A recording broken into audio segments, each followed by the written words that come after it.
Hello everyone. ऐसे सरल सवाल बहुत आते हैं एग्ज़ाम में और सरल होने के बावजूद भी ये सवाल गलत हो जाते हैं। एग्ज़ाम टाइम करके इम्पोर्टेंट सवालों की एक प्लेलिस्ट बनाई है जिसमें सभी वीडियो आप ज़रूर देखें। पहला सवाल देख लेते हैं। दो प्राकृतिक संख्याओं का जो अंतर सदैव क्या होता है?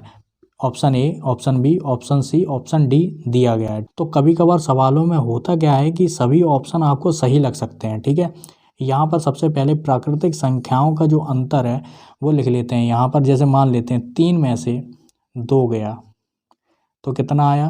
प्लस का 1।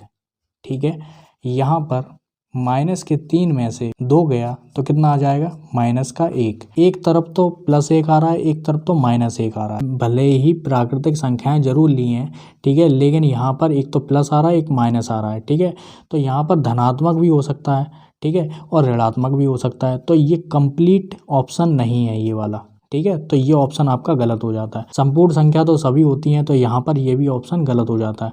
जो सबसे ज़्यादा सही आंसर होगा वही आपको लगाना है। ठीक है, तो प्राकृतिक संख्याएं कहाँ से शुरुआत होती है? 1 से शुरुआत होती है, लेकिन कभी कभार क्या ओवरऑल इस सिनेरियो में 0 से भी शुरुआत कर देते हैं कुछ किताबें। ठीक है, लेकिन अगर पर्टिकुलर देखा जाए तो 1 से ही शुरुआत होती है। तो ये ऑप्शन आपका गलत है। ऑप्शन ए आपका बिल्कुल सही है। दो प्राकृतिक संख्याओं का जो अंतर है वो एक पूर्णांक हो सकता है। ठीक है, प्लस में भी जा सकता है और माइनस में भी जा सकता है। तो पूर्णांक क्या होता है? जैसे मान लेते हैं एक लाइन खींच देते हैं, ये बीच में 0 है, यहाँ पे प्लस का 1, प्लस का 2, प्लस का 3, इस तरीके से माइनस का 1, माइनस का 2, माइनस का 3।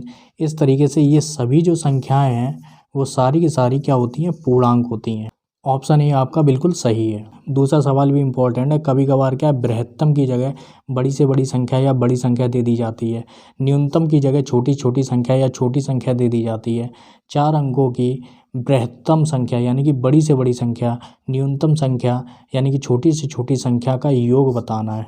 तो यहाँ पर जब भी बड़ी से बड़ी की बात होगी यानी कि बृहत्तम की बात होगी तो स्ट्रक्चर इस तरीके का होगा। ऑप्शन में ही मैं आपको समझाने की कोशिश कर रहा हूँ। ठीक है, तो यहाँ पर बड़ी से बड़ी यानी कि बृहत्तम की बात की जाएगी तो स्ट्रक्चर इस तरीके का होगा। ठीक है, यहाँ पर न्यूनतम की बात की जाएगी तो स्ट्रक्चर इस तरीके का होगा, मतलब 0 शुरुआत होगी और इसमें 9 से शुरुआत होगी। ठीक है, तो 4 अंकों की बड़ी से बड़ी संख्या क्या हो जाएगी? 9, 9, 9, 9।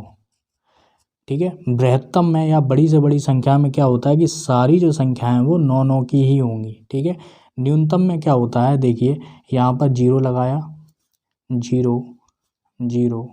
ठीक है, और लास्ट वाला जो अंक है वो 1 आएगा।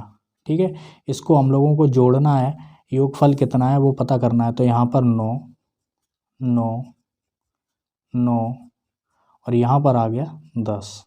ये वाला ऑप्शन आपका बिल्कुल सही है। ठीक है।